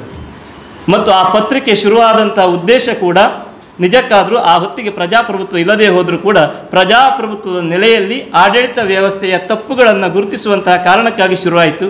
1840ರಲ್ಲಿ ಹರ್ಮನ್ ಮೋಗ್ಲಿಂಗ್ ಅವರು ಮಂಗಳೂರಿಗೆ ಬರ್ತಾರೆ. ಬರೇ 3 ವರ್ಷಗಳಲ್ಲಿ ಕನ್ನಡವನ್ನು ಕಲಿತಾರೆ. ಕನ್ನಡ ಮಾತ್ರ ಅಲ್ಲ, ಜೊತೆಗೆ ಕೊಂಕಣಿ, ತುಳು ಇತ್ಯಾದಿ ಬೇರೆ ಬೇರೆ ಭಾಷೆಗಳನ್ನು ಕಲಿತಾರೆ ಮತ್ತು ಕನ್ನಡ ಪತ್ರಿಕೆಯೊಂದನ್ನು ಶುರು ಮಾಡ್ತಾರೆ. ನಾವು ಇವತ್ತು 23 ವರ್ಷ ಕನ್ನಡವನ್ನು ಪಾಠ ಮಾಡಿ ಕೊನೆಗೆ ಹೊರಗೆ ಬಂದಾಗ ಕನ್ನಡ ಸರಿ ಇಲ್ಲ, ಪತ್ರಿಕೋದ್ಯಮಕ್ಕೆ ಆಗೋದಿಲ್ಲ ಅಂತ ಹೇಳುವಂಥ ಸ್ಥಿತಿಯಲ್ಲಿ ಇದ್ದೇವೆ. ಅಂಥದ್ರಲ್ಲಿ 3 ವರ್ಷದಲ್ಲಿ ಕನ್ನಡವನ್ನು ಕಲಿತು ಕನ್ನಡ ಪತ್ರಿಕೆಯೊಂದನ್ನು ಆರಂಭ ಮಾಡುವ ಹಂತಕ್ಕೆ ಹೋಗಿದ್ದಾರೆ ಅಂತಂದರೆ ಆ ದಿನವನ್ನು ನಾವು ಪತ್ರಿಕಾ ದಿನಾಚರಣೆ ಅಂತ ಆಚರಣೆ ಮಾಡೋದು ಇನ್ಯಾವುದನ್ನು ಮಾಡೋದಕ್ಕೆ ಸಾಧ್ಯ ಇದೆ ಅಂತ. ಹಾಗಾಗಿ ಮಾತ್ರ ಇನ್ನೊಂದು ಭಾಳ ವಿಸ್ಮಯಕಾರಿ ವಿಶೇಷ ಅನಿಸಿದ್ದು ಏನಂತಂದರೆ, ಅವರ ಕನ್ನಡ ಸೇವೆಗಾಗಿ ಜರ್ಮನಿಯ ಯೂನಿವರ್ಸಿಟಿಯೊಂದು ಅವರಿಗೆ ಗೌರವ ಡಾಕ್ಟರೇಟನ್ನು ಕೊಡುತ್ತೆ ಅಂತ, ಅವರ ಕನ್ನಡ ಸೇವೆಗಾಗಿ. ಇದನ್ನು ನಾವು ಗುರುತಿಸಬೇಕಾದಂಥ ವಿಷಯ. ಇಂತಹ ಹಿನ್ನೆಲೆಯುಳ್ಳ ಪತ್ರಿಕಾ ದಿನಾಚರಣೆಗೆ ನಾವು ಇವತ್ತು ಸಾಕ್ಷಿ ಆಗ್ತಾ ಇದ್ದೇವೆ. ಇವತ್ತು ಖಂಡಿತವಾಗಿ ಪತ್ರಿಕಾ ದಿನಾಚರಣೆಯನ್ನು ಆಚರಿಸುವ ಹೊತ್ತಿಗೆ ಹೆಮ್ಮೆ ಆಗುತ್ತದೆ. ಯಾತಕ್ಕೆ ಅಂತಂದರೆ ಇವತ್ತು ಸುಮ್ಮನೆ ನಾವು ಸರ್ಚ್ ಕೊಟ್ಟರೆ 70,000ಕ್ಕಿಂತ ಹೆಚ್ಚು RNIಯಲ್ಲಿ ರಿಜಿಸ್ಟರ್ ಆದಂಥ ಪತ್ರಿಕೆಗಳಿದೆ. 1,00,000ಕ್ಕಿಂತ ಹೆಚ್ಚು ಪತ್ರಿಕೆಗಳಿದೆ ರಿಜಿಸ್ಟರ್ ಆಗದೆ, ಮತ್ತೊಂದು 30,000. ಇವತ್ತಿಗೂ ನಮಗೆ ಭಾರತದ ಜನಸಂಖ್ಯೆ ಮತ್ತು ಭಾರತದ ಪತ್ರಿಕೆಯನ್ನು ಸರಿಯಾಗಿ ಲೆಕ್ಕ ಹಾಕಲಿಕ್ಕೆ ಸಾಧ್ಯ ಇಲ್ಲ. ಅದು ಆಗಾಗ ಚೇಂಜ್ ಆಗ್ತಾ ಇರ್ತದೆ. ಅದನ್ನು ನೀವು ಇಷ್ಟೇ ಅಂತ ಹೇಳಲಿಕ್ಕೆ ಸಾಧ್ಯ ಇಲ್ಲ. ಅಷ್ಟರ ಮಟ್ಟಿಗೆ ಪತ್ರಿಕೆಯಲ್ಲಿ ಗಾಢವಾಗಿದೆ, ವ್ಯಾಪಕವಾಗಿದೆ ಅಂತ. ನಾವು ಈ ಮೊಬೈಲೆಲ್ಲ ಬರುವ ಹೊತ್ತಿಗೆ ಆರಂಭದಲ್ಲಿ ದೊಡ್ಡ ಗುಲ್ಲೆ ಬಿತ್ತು, ಇನ್ನು ಪತ್ರಿಕೆಯನ್ನು ಯಾರೂ ನೋಡುವುದಿಲ್ಲಪ್ಪ, ಯಾರಿಗೆ ಬೇಕು ಪತ್ರಿಕೆ ಅಂತ ಹೇಳಿ. ಸೊ ಅದೊಂದು ದೊಡ್ಡ ಸವಾಲೆ ಅಂತ ಹೇಳಿ ವಿಚಾರ ಸಂಕಿರಣ ಎಲ್ಲ ಆಗಿತ್ತು, ಪತ್ರಿಕೆಗಳಿಗೆ ಇನ್ನು ಭವಿಷ್ಯ ಇದೆ ಅಂತ. ನಾವು ಹಾಗೆ ಭವಿಷ್ಯ ಇದೆ ಅಂತ ಹೇಳ್ತಾ ಚರ್ಚಿಸ್ತಾ ಮರು ದಿವಸ ಪತ್ರಿಕೆಯಲ್ಲೇ ನೋಡೋದು ಅದು ವರದಿ ಬಂದಿದೆ ಅಂತ. ಸೊ ಹಾಗಾಗಿ ಅಷ್ಟರ ಮಟ್ಟಿಗೆ ಪತ್ರಿಕೆ ಇವತ್ತು ನಮ್ಮ ಬದುಕಿನ ಭಾಗವಾಗಿ ನಿಂತಿದೆ. ಪತ್ರಿಕೆ ಇಲ್ಲದೆ ನಾವು ನಮ್ಮ ಬದುಕನ್ನು ಊಹಿಸೋದಕ್ಕೆ ಸಾಧ್ಯ ಇಲ್ಲ ಅನ್ನುವಷ್ಟರ ಮಟ್ಟಿಗೆ ಪತ್ರಿಕೋದ್ಯಮ ಬೆಳೆದಿದೆ. ಹಾಗಾಗಿ ಇಷ್ಟೊಂದು ಬಲಾಢ್ಯ ಪತ್ರಿಕೋದ್ಯಮ ವ್ಯವಸ್ಥೆ ಇಲ್ಲಿ ಆಗ್ತಾ ಇರುವಂಥ ಸಂದರ್ಭದಲ್ಲಿ, ಭಾರತದಲ್ಲಿ ಅದು ಜಾರಿಯಲ್ಲಿರುವಂಥ ಸಂದರ್ಭದಲ್ಲಿ ಪತ್ರಿಕಾ ದಿನಾಚರಣೆಯನ್ನು ಇವತ್ತು ಆಚರಣೆ ಮಾಡುವಾಗ ತುಂಬ ಹೆಮ್ಮೆ ಆಗುತ್ತದೆ, ತುಂಬ ಗೌರವ ಅಂತ ಅನ್ನಿಸ್ತದೆ ಅಂತ. ಯಾಕಂದರೆ ಲಕ್ಷಾಂತರ ಕೋಟ್ಯಂತರ ಮಂದಿ ಇವತ್ತು ಈ ಪತ್ರಿಕೋದ್ಯಮದಲ್ಲಿ ತಮ್ಮ ಬದುಕನ್ನು ಕಂಡುಕೊಂಡಿದ್ದಾರೆ, ಅದರ ಮೂಲಕ ತಮ್ಮ ಕುಟುಂಬವನ್ನು ಸಾಗಿಸ್ತಾ ಇದ್ದಾರೆ. ಹಾಗಾಗಿ ಪತ್ರಿಕೋದ್ಯಮ ಅಂತ ಹೇಳುವಂಥ ಒಂದು ವ್ಯವಸ್ಥೆ ಇವತ್ತು ಕೋಟ್ಯಂತರ ಮಂದಿಗೆ ಒಂದು ಆಶ್ರಯದಾನವಾಗಿ ಕೂಡ ಬೆಳೆದು ಬಂದಿದೆ ಅಂತ.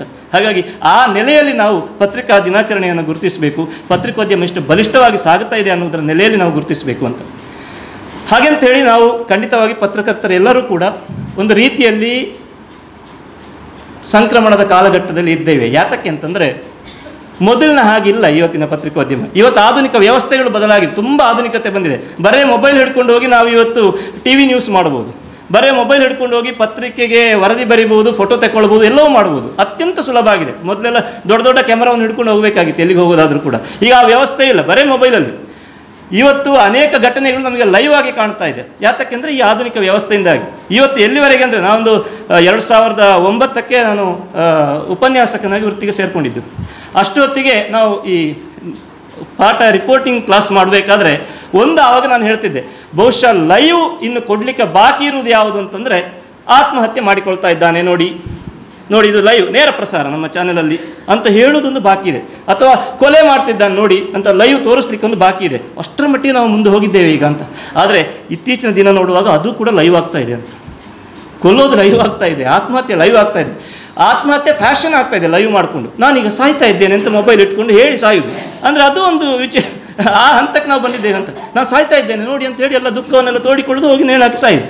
ಸೊ ಅದು ಲೈವ್ ಅಂದರೆ ಆ ಮಟ್ಟಕ್ಕೆ ನಾವು ಅಂದರೆ ಎಷ್ಟು ಮುಂದೆ ಹೋಗಿದ್ದೇವೆ.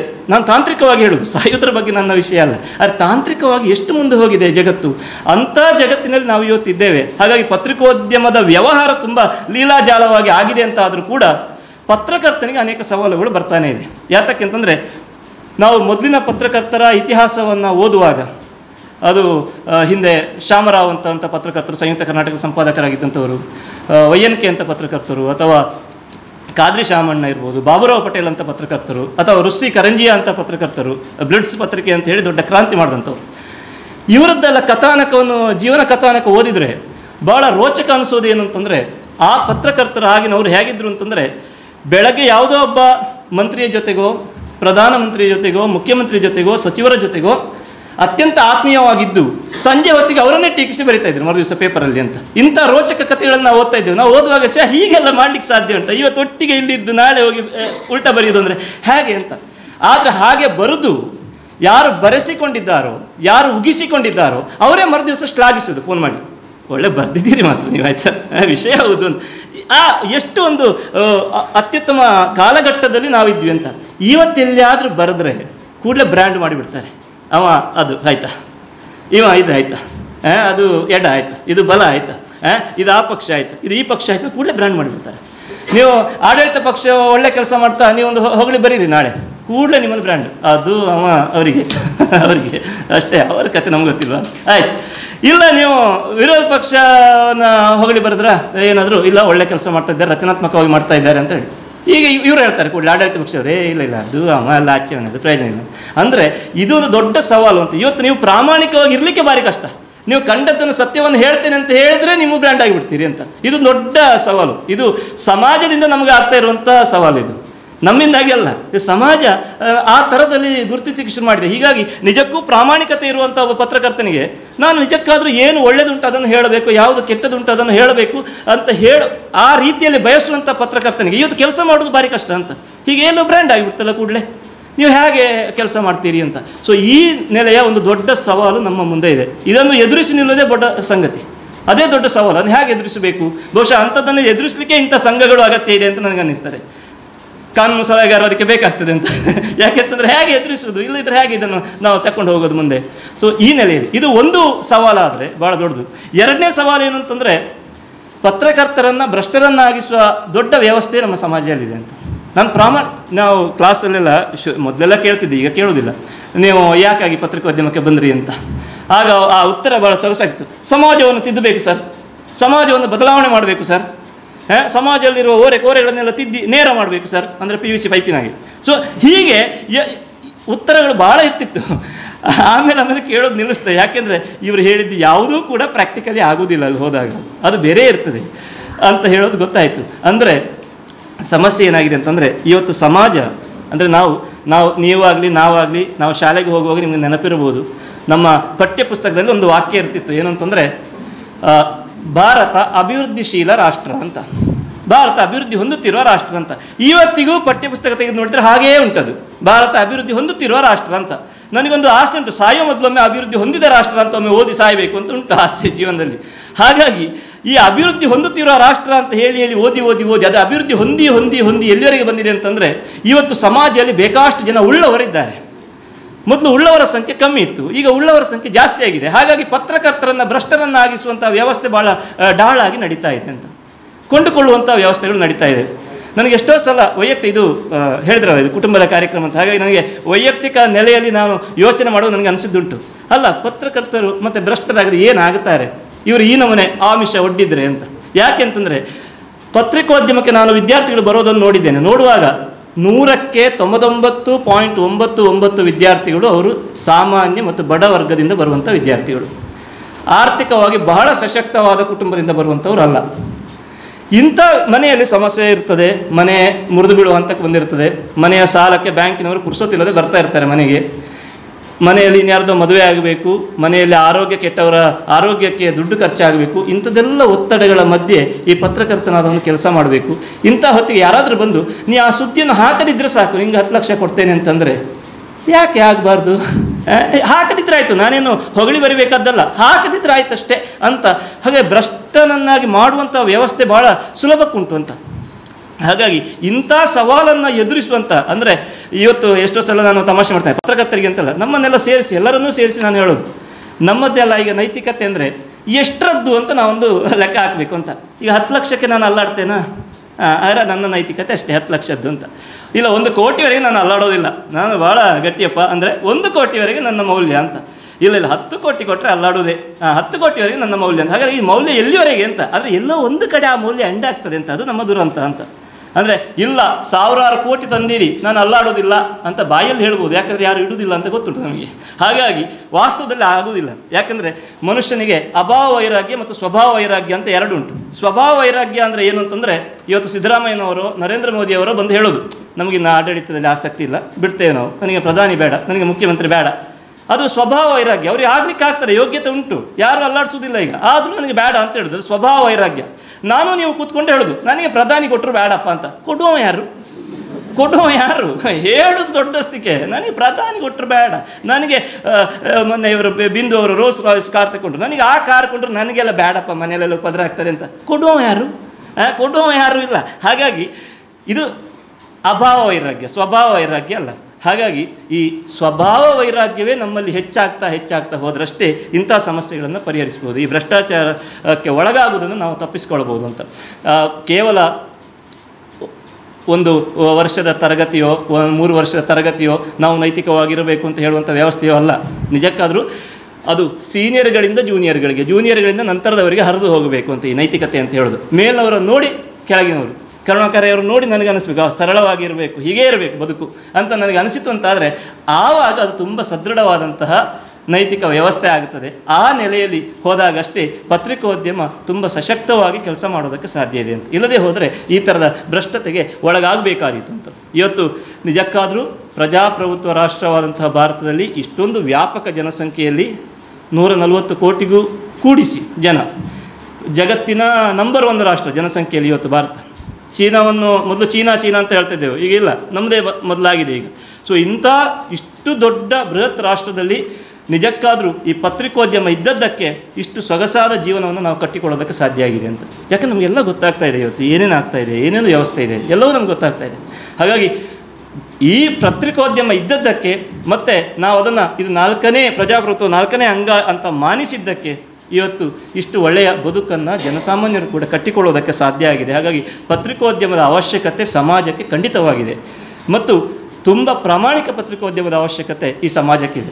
ಪತ್ರಿಕೋದ್ಯಮ ಎಲ್ಲಾದರೂ ಕೆಟ್ಟಿತ್ತು ಅಂತಾದರೆ ಆಗ ಸಮಾಜವನ್ನು ನಾವು ಉಳಿಸ್ಲಿಕ್ಕಾಗೋದಿಲ್ಲ ಅಂತ. ರಾಜಕೀಯ ವ್ಯವಸ್ಥೆ ಕೆಟ್ಟದ್ದನ್ನು ನಾವು ನೋಡಿದ್ದೇವೆ. ಸೊ ಬೇರೆ ಬೇರೆ ವ್ಯವಸ್ಥೆಗಳು ಕೆಡ್ತಾ ಹೋದದ್ದನ್ನು ನಾವು ನೋಡ್ತಾ ಇದ್ದೇವೆ. ಆದರೆ ಆವಾಗೆಲ್ಲ ನಮ್ಮ ನೇರ ಬದುಕಿಗೆ ಅದು ಪರಿಣಾಮವನ್ನು ಕೊಡಲಿಲ್ಲ, ಪರೋಕ್ಷವಾದ ಪರಿಣಾಮ ಕೊಟ್ಟಿರ್ಬೋದು. ಆದರೆ ಪತ್ರಿಕೋದ್ಯಮ ಕೆಟ್ಟರೆ ನಮ್ಮ ನೇರ ಬದುಕಿಗೆ ಅದು ಪರಿಣಾಮವನ್ನು ಕೊಡ್ತದೆ. ಯಾಕಂದರೆ ನಾವು ಇವತ್ತಿಗೂ ಕೂಡ ಇಷ್ಟೆಲ್ಲ ನಾವು ಸೋಷಿಯಲ್ ಮೀಡಿಯಾ ಯುಗದಲ್ಲಿದ್ದೇವೆ, ಅಲ್ಲಿದ್ದೇವೆ, ಇಲ್ಲಿದ್ದೇವೆ ಅಂತ ಹೇಳಿದರೂ ಕೂಡ ನಾಳೆ ಪತ್ರಿಕೆಯನ್ನು ಎತ್ತಿಕೊಂಡು ಇದರಲ್ಲಿ ಬಂದಿದೆ ಹಾಗಾದರೆ ಸತ್ಯ ಅಂತ ಹೇಳುವಂಥ ಬೇಕಾದಷ್ಟು ಜನ ಇದ್ದಾರೆ ಅಂತ. ಅದು ಪತ್ರಿಕೆಯಲ್ಲಿ ಬರಬೇಕು. ಇವತ್ತು ಸೋಷಿಯಲ್ ಮೀಡಿಯಾವನ್ನು ನಾವು ನಂಬೋ ಸ್ಥಿತಿಯಲ್ಲಿ ಇಲ್ಲ. ಸುಳ್ಳೇ ಬರ್ಬೋದು, ಎಲ್ಲಿಯದ್ದೋ ವಿಡಿಯೋ ಹಾಕಿ ಯಾವುದೋ ಘಟನೆಗೆ ಹೋಲಿಕೆ ಮಾಡ್ಬೋದು. ನಾವು ನಂಬೋ ಸ್ಥಿತಿಯಲ್ಲಿಲ್ಲ. ಬಂದ ಕೂಡಲೇ ರಿಯಾಕ್ಟ್ ಆಗೋ ಸಾಧ್ಯತೆ ಇಲ್ಲ. ಇವತ್ತು ಪ್ರತಿದಿನ ನಾನು ಬೇರೆ ಬೇರೆ ವಿಡಿಯೋ ಬಂದಾಗ, ಬೇರೆ ಬೇರೆ ಸುದ್ದಿ ಬಂದಾಗ ಫ್ಯಾಕ್ಟ್ ಚೆಕ್ಕಿಗೆ ಹಾಕ್ತೇನೆ. ಅದನ್ನು ಗ್ರೋಕ್ ಅಂತ ಹೇಳಿ ಒಂದು ಈಗ ಫ್ಯಾಕ್ಟ್ ಚೆಕಿಂಗ್ ಶುರು ಆಗಿದೆ. ನೀವು ಹಾಕಿದರೆ ಕೂಡಲೇ ಗೊತ್ತಾಗ್ತದೆ ಇದು ಸತ್ಯವ ಸುಳ್ಳ ಅಂತ. ಇದನ್ನು ಮಾಡದೆಯೇ ಅದಕ್ಕೆ ರಿಯಾಕ್ಟ್ ಆಗುವಂಥವರು, ಕಮೆಂಟ್ ಹಾಕುವಂಥವ್ರು ಬೇಕಷ್ಟು ಜನ ಇದ್ದಾರೆ ಸತ್ಯ ಅಂತ ಅಂದುಕೊಂಡು. ಹಾಗಾಗಿ ಈ ಸತ್ಯ ಯಾವುದು ಸುಳ್ಳು ಯಾವುದು ಅಂತ ವಿಭಾಗಿಸುವ ಹೊಣೆಗಾರಿಕೆ ನಮಗಿದೆ ಸಾಮಾಜಿಕ ಮಾಧ್ಯಮದ ಭಾಗಿದಾರರಾಗಿ. ಆದರೆ ಪತ್ರಿಕೆಯಲ್ಲಿ ಅಂಥದ್ದಾಗುವ ಸಾಧ್ಯತೆ ಬಹಳ ಕಡಿಮೆ ಅಂತ, ಬಹಳ ಕಡಿಮೆ. ಟಿ ವಿಯಲ್ಲೂ ಇಲ್ಲ ಅಂತಲ್ಲ, ಪತ್ರಿಕೆಗಿಂತ ಸ್ವಲ್ಪ ಜಾಸ್ತಿ. ಆದರೆ ಸಾಮಾಜಿಕ ಮೀಡಿಯಾಕ್ಕೆ ಹೋಲಿಸಿದರೆ ಎಷ್ಟೋ ಕಡಿಮೆ. ಯಾಕೆಂದರೆ ನೀವು ಅದೊಂದು ಡಾಕ್ಯುಮೆಂಟೇಷನ್ ಅಂತ. ಒಂದು ಸಲ ನೀವು ಪ್ರಸಾರ ಮಾಡ್ತೀರಿ ಅಂತಂದರೆ ಅದೊಂದು ಡಾಕ್ಯುಮೆಂಟೇಷನ್ದು. ಪತ್ರಿಕೆಯಲ್ಲಿ ಬಂತು ಅಂದರೆ ಅದೊಂದು ಡಾಕ್ಯುಮೆಂಟೇಷನ್. ಹಾಗಾಗಿ ಯಾರೂ ಕೂಡ ಬೇಜವಾಬ್ದಾರಿಯಿಂದ ಕೆಲಸ ಮಾಡೋದಕ್ಕೆ ಸಾಧ್ಯ ಇಲ್ಲ. ಯಾರು ಸುಳ್ಳು ಹೇಳೋದಕ್ಕೆ ಸಾಧ್ಯ ಇಲ್ಲ. ನಾಳೆ ಅದನ್ನೇ ಹಿಡ್ಕೊಂಡು ಎಲ್ಲರೂ ತೋರಿಸ್ತಾರೆ, ನೋಡಿ ಇಲ್ಲಿ ಬಂದಿದೆ ಅಂತೇಳಿ. ಹಾಗಾಗಿ ಅಂಥದ್ದಾಗೋದಕ್ಕೆ ಸಾಧ್ಯ ಇಲ್ಲ. ಹಾಗಾಗಿ ಪತ್ರಿಕೋದ್ಯಮ ಇವತ್ತಿಗೂ, ನಾನು ಹೇಳೋದು ಪತ್ರಿಕೋದ್ಯಮದ ಪರಿಧಿಯೊಳಗೆ ಸೋಷಿಯಲ್ ಮೀಡಿಯಾ ಬಂದಿರ್ಬೋದು, ಡಿಜಿಟಲ್ ಮೀಡಿಯಾ ಅಂತ ನಾವು ಸಪ್ರೇಟಾಗಿ ಏನಾದ್ರು ಕರಿಬೋದು, ಅದು ಏನೇ ಇರಲಿ. ಆದರೆ ನಿಜಕ್ಕೂ ನಾವು ಪತ್ರಿಕಾ ದಿನಾಚರಣೆ ಅಂತ ಹೇಳುವಾಗ ತಕ್ಷಣ ಕಣ್ಣಿಗೆ ಬರೋದು ಪೇಪರ್, ತಕ್ಷಣಕ್ಕೆ ನಮಗೆ ಕಣ್ಣಿಗೆ ಗೊತ್ತಾಗಿದೆ ಪತ್ರಿಕೆ ಅಂತ, ಆಮೇಲೆ ಟಿ ವಿ. ಹಾಗಾಗಿ ಈ 2 ಪಾರಂಪರಿಕ ಮಾಧ್ಯಮಗಳು ಏನಿದೆ ಅದು ನಿಜಕ್ಕಾದರೂ ಇವತ್ತು ಸಮಾಜ ಭರವಸೆ ಇಡಬಲ್ಲಂತಹ ತಾಣಗಳಾಗಿ ಮೂಡಿ ಬರ್ತಾ ಇರುವಂಥದ್ದು. ಹಾಗಾಗಿ ಈ ಪತ್ರಿಕಾ ದಿನಾಚರಣೆಯನ್ನು ಈ ನೆಲೆಯಲ್ಲಿ ನಾವು ಆಚರಿಸುವಾಗ ಮತ್ತು ಇದರ ಮೇಲೆ ಅತ್ಯಂತ ವ್ಯಾಪಕವಾದ ವಿಶ್ವಾಸ ಇಟ್ಟು ಆಚರಿಸುವಾಗ ಹೆಮ್ಮೆ ಆಗ್ತದೆ. ಇವತ್ತಿಗೂ ಕೂಡ ಪತ್ರಿಕೋದ್ಯಮ ನಾವು ನಂಬಬಹುದಾದ ತಾಣವಾಗಿ ಉಳ್ಕೊಂಡಿದೆ ಅಂತ. ನಾವು ನಂಬಲಿಕ್ಕೆ ಯಾರಿದ್ದಾರೆ ಇವತ್ತಿನ ದಿವಸಕ್ಕೆ ಅಂಥದ್ರಲ್ಲಿ ಪತ್ರಿಕೋದ್ಯಮ ಒಂದಿದೆ, ಅಲ್ಲಿ ಬಂದಿದೆ ಅಂತಂದರೆ ನಾವು ನಂಬಬಹುದು ಅಂತ ಹೇಳುವಂಥ ಸ್ಥಿತಿಯಲ್ಲಿ ನಾವು ಇದ್ದೇವೆ ಅಂತ ಹೇಳೋದೇ ಅತ್ಯಂತ ಖುಷಿಯ ವಿಷಯ ಅಂತ. ಹಾಗಾಗಿ ಇವತ್ತು ನಮಗೆ ಖಂಡಿತವಾಗಿ ಮುಂದಿನ ದಿನಗಳಲ್ಲಿ ಪತ್ರಿಕೆಗಳಲ್ಲಿ ಅಥವಾ ಪತ್ರಿಕೋದ್ಯಮದಲ್ಲಿ ಬೇಕಾಗಿರೋದು ಒಂದು ಒಳ್ಳೆಯ ಮಾದರಿಗಳು ಅಂತ. ನಾವು ಒಂದು ಸಲ ಹಿಂದೊಮ್ಮೆ ನಾವು ಕಾರ್ಯಕ್ರಮ ಆಯೋಜನೆ ಮಾಡಿದ್ದಾಗ ಪದ್ಮರಾಜ ದಂಡಾವತಿ ಅಂತ ಹೇಳಿ ಒಬ್ಬರು ಪತ್ರಕರ್ತರು ಬಂದಿದ್ದರು. ಅವರು ಒಂದು ಮಾತು ಹೇಳಿದರು, ಏನು ಅಂತಂದರೆ ನಮಗೀಗ ಆದರ್ಶಗಳು ಬಹಳ ಕಡಿಮೆ ಆಗಿದೆ ಅಂತ. ಮೊದಲೆಲ್ಲ ನಾವು ಮನೆಯಲ್ಲಿ ಫೋಟೋ ಹಾಕ್ತಿದ್ದೆವು, ಬೇರೆ ಬೇರೆ ವ್ಯಕ್ತಿಗಳ ಫೋಟೋ, ಆ ದಿವಸ ಸ್ವಾತಂತ್ರ್ಯ ಹೋರಾಟಗಾರರಿರ್ಬೋದು ಅಥವಾ ರಾಜ ಮಹಾರಾಜರದ್ದಿರ್ಬೋದು, ಅವ್ರದ್ದೆಲ್ಲ ಫೋಟೋ ಹಾಕ್ತಾಯಿದ್ದೆವು. ಆಮೇಲೆ ಮನೆ ಅದು ಹಳಗ್ತಾ ಇತ್ತು, ಮನೆ ಬೇರೆ ಕಟ್ಟಿಕೊಂಡಿದ್ದೇವೆ. ಹಾಗಾಗಿ ಆ ಫೋಟೋಗಳೆಲ್ಲ ಬಿದ್ದೋಯ್ತು. ಈಗ ಹೊಸ ಫೋಟೋ ಹಾಕುವ ಅಂದರೆ ಇತ್ತೀಚಿನವರು ಯಾರೂ ಇಲ್ಲ ಅಂತ. ಹಳೆ ಫೋಟೋ ತೆಗೆದಿದ್ದೇವೆ, ಹೊಸ ಫೋಟೋ ಹಾಕಲಿಕ್ಕೆ ಜನ ಇಲ್ಲ, ಎಂತ ಮಾಡೋದು ಈಗ?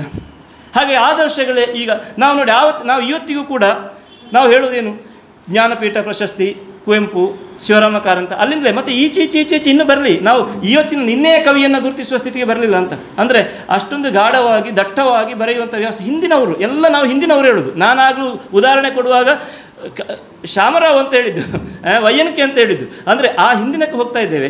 ಇವತ್ತಿನ ದಿನಕ್ಕೆ ಬರಲಿ, ಇವತ್ತಿನ ಆದರ್ಶಗಳನ್ನು ಸೃಷ್ಟಿಸೋಣ ಮತ್ತು ಅಂಥ ಆದರ್ಶಗಳಿಗೆ ನಾವು ನಿಜಕ್ಕಾದರೂ ಪ್ರಚಾರ ಕೊಡೋಣ. ಇದು ನಿಜಕ್ಕಾದರೂ ಒಂದು ಒಳ್ಳೆಯ ಆದರ್ಶ ಅಂತ ಹೇಳಿ.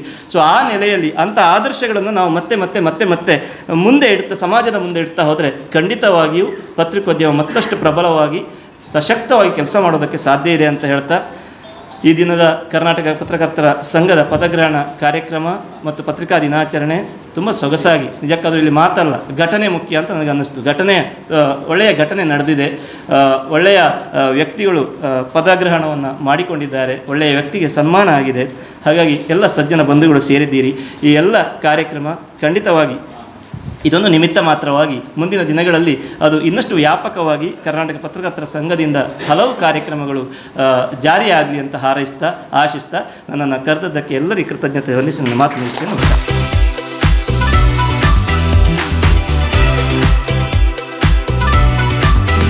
ತಂಡದ ಎಲ್ಲ ಬಂಧುಗಳೇ, ವೇದಿಕೆಯ ಮುಂಭಾಗದಲ್ಲಿರುವಂಥ ಎಲ್ಲ ಪತ್ರಕರ್ತ ಕುಟುಂಬ ಮಿತ್ರರೇ, ಸಾಕಷ್ಟು ಹಿರಿಯರು ಮತ್ತು ನನ್ನೊಟ್ಟಿಗಿದ್ದವರು, ನನ್ನ ವಿದ್ಯಾರ್ಥಿ ಕೂಡ ಒಬ್ಬ ಇದ್ದಾನೆ. ವಿದ್ಯಾರ್ಥಿ ಅಂತಂದರೆ ನಾನು ಇದಕ್ಕಿಂತ ಮೊದಲೊಂದು ಇನ್ಸ್ಟಿಟ್ಯೂಷನ್ ನಡೆಸ್ತಾ ಇದ್ದವ.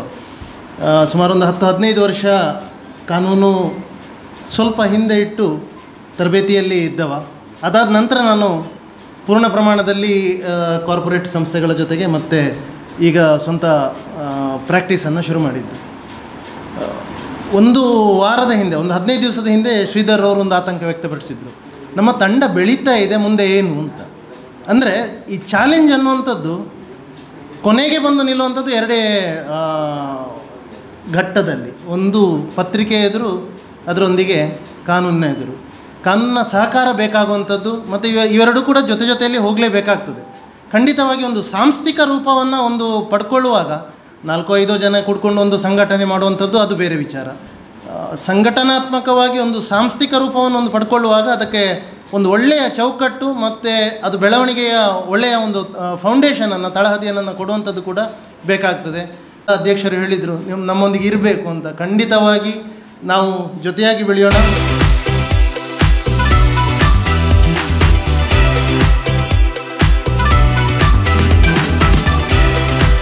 ಕರ್ನಾಟಕ ಪತ್ರಕರ್ತರ ಸಂಘದ 8ನೇ ವರ್ಷದ ಕಾರ್ಯಕ್ರಮಕ್ಕೆ ನಾವು ಸಾಕ್ಷಿಯಾಗಿದ್ದೇವೆ. ಅವತ್ತು ನಾವು 11-15 ಜನರಿಂದ ಇವತ್ತು 51 ಜನಕ್ಕೆ ಮುಟ್ಟಿದ್ದೇವೆ ಅಂತ ಹೇಳುವಂಥದ್ದೇ ಒಂದು ಖುಷಿಯ ವಿಚಾರ. ಹಾಗೆ ಅದರೊಂದಿಗೆ ಪುತ್ತೂರಲ್ಲಿ ಒಂದಷ್ಟು ಕಾರ್ಯಕ್ರಮಗಳನ್ನು ಮಾಡಿ ಬಾಕಿ ಸಂಘಟನೆಗಳಿಂದ ನಾವು ಒಂದು ವಿಭಿನ್ನ ಅಂತ ಹೇಳುವುದನ್ನು ನಾವು ಆಲ್ರೆಡಿ ಡಿಕ್ಲೇರ್ ಮಾಡಿ ಆಗಿದೆ. ನಾವು ಅದನ್ನು ಸಾಧಿಸಿ ಸಹ ಆಗಿದೆ. ಮೋಸ್ಟ್ಲಿ ಕಳೆದ ವರ್ಷ 7-8 ಕಾರ್ಯಕ್ರಮಗಳನ್ನು ಮಾಡಿ ನಾವು ಪತ್ರಿಕೋದ್ಯಮ ಮಾತ್ರ ಅಲ್ಲ, ನಾವು ಸಾಮಾಜಿಕ ಕಳಕಳಿಯಿಂದಲೂ ಸಹ ನಾವು ಮುಂದೆ ಹೋಗ್ತಾ ಇದ್ದೇವೆ ಅಂತ ಹೇಳುವುದನ್ನು ಸಹ ನಾವು ಆಲ್ರೆಡಿ ಸಮಾಜಕ್ಕೆ ತೋರಿಸಿಕೊಟ್ಟಾಗಿದೆ. ಹಾಗೆ ಇವತ್ತಿನ ಕಾರ್ಯಕ್ರಮದೊಂದಿಗೆ ಪದಪ್ರದಾನದಲ್ಲಿ ಇವತ್ತಿನ ನಮ್ಮ ಹೊಸ ಪದಾಧಿಕಾರಿಗಳ ಟೀಮ್ ಅದಾಗಲೇ ಎಂಥ್ಯೂಸಿಯಾಸ್ಟಿಕ್ ಆಗಿ ಎನರ್ಜಿಟಿಕ್ ಆಗಿ ನಮ್ಮೊಟ್ಟಿಗಿದ್ದಾರೆ. ಮುಂದಿನ ದಿನಗಳಲ್ಲಿ ಸಹ ನಾವು ಇದನ್ನು ಹೀಗೆ ಮುಂದುವರಿಸ್ಕೊಂಡು ಇವತ್ತಿನವರೆಗೆ ಏನು ನೋಡಿದ್ದೇವೆ ಅದಕ್ಕಿಂತಲೂ ಇನ್ನೂ ಉತ್ತಮ ಕೆಲವು ಕಾರ್ಯಕ್ರಮಗಳು, ಕೆಲವು ವಿಚಾರಗಳನ್ನು ನಾವು ನಡೆಸ್ಕೊಡ್ಲಿಕ್ಕಿದ್ದೇವೆ.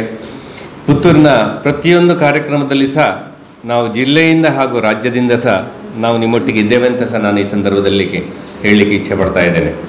ಹಾಗೆ ಪತ್ರಿಕಾ ದಿನಾಚರಣೆಯ ಬಗ್ಗೆ ಹೇಳುವುದಿದ್ದರೆ, ನಾವು ದಿನಾಚರಣೆ ಆಚರಿಸೋದ್ರೊಂದಿಗೆ ನಮ್ಮ ಸಾಮರ್ಥ್ಯ ಅಂದರೆ ಒಬ್ಬ ಪತ್ರಕರ್ತನ ಸಾಮರ್ಥ್ಯ ಮತ್ತು ಪತ್ರಕರ್ತನ ಸೇವೆ ಇದೆರಡನ್ನೂ ಸಹ ನಾವು ತೋರಿಸ್ಕೊಳ್ಳಿಕ್ಕೆ ಒಂದು ದಿನ ಅಂತ ನಾವು ಹೇಳಿದರೆ ತಪ್ಪಾಗಲಿಕ್ಕಿಲ್ಲ ಅಂತ ಅನಿಸ್ತಾ ಇದ್ದೇನೆ. ಯಾಕೆಂದರೆ ಬಾಕಿ ಎಲ್ಲ ವಿಭಾಗಗಳಿಗೆ ಸಹ ಅವ್ರದ್ದೊಂದು ಸಾಮರ್ಥ್ಯ ಅಥವಾ ಅವ್ರದ್ದು ಸ್ಟ್ರಾಟಜಿ ತೋರಿಸ್ಲಿಕ್ಕೆ ಹೇಗೆ ಅವರ ದಿನ ಅಂತ ಇದೆ. ಹಾಗೆಯೇ ಪತ್ರಿಕಾ ದಿನಾಚರಣೆಯನ್ನು ನಾವು ನಮ್ಮ ಸಾಮರ್ಥ್ಯ ಅಥವಾ ನಮ್ಮ ಸೇವೆ ಅಥವಾ ನಮ್ಮ ಸಮಾಜಮುಖಿ ನಮ್ಮ ಚಿಂತನೆಗಳು ಹೇಗೆ ನಡೆದಿದ್ದಾವೆ ಅಂತ ನಾವು ಹೇಳಿಕೊಳ್ಳಿಕ್ಕೆ ನಮ್ಮ ರಾಕೇಶ್ ಅವರು ಹೇಳಿದಾಗೆ ನಮಗೊಂದು ಹೇಳಿಕೊಳ್ಳಿಕ್ಕೆ ಒಂದು ಬೇಕಲ್ಲ. ಹಾಗೆ ಈ ದಿನಾನ ನಾವು ನಮ್ಮ ಬಗ್ಗೆ ನಮ್ಮತನವನ್ನು ನಮಗೆ ಹೇಳಿಕೊಳ್ಳಿಕ್ಕೆ ಒಂದು ದಿನ ಅಂತ ಹೇಳಿದರೆ ಸಹ ತಪ್ಪಾಗಲಿಕ್ಕಿಲ್ಲ ಅಂತ ನಾನು ಈ ಸಂದರ್ಭದಲ್ಲಿ ಹೇಳಲಿಕ್ಕೆ ಇಚ್ಛೆ ಪಡ್ತಾ ಇದ್ದೇನೆ.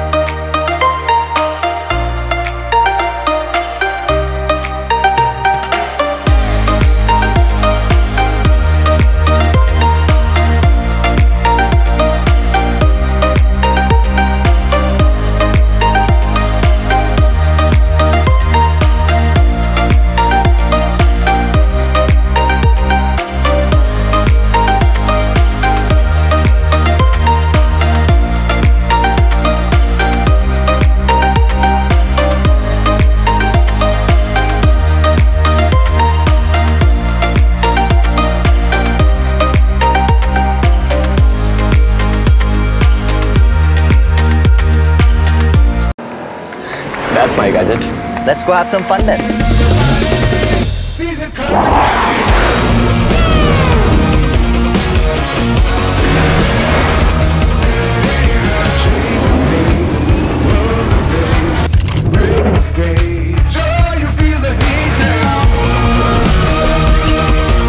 Introducing the hot and techy Brezza SCNG. Cool new SCNG tech for a cool new generation. ಸುದ್ದಿ ಚಾನಲ್ ಕ್ಷಣ ಕ್ಷಣದ ಸುದ್ದಿಗಾಗಿ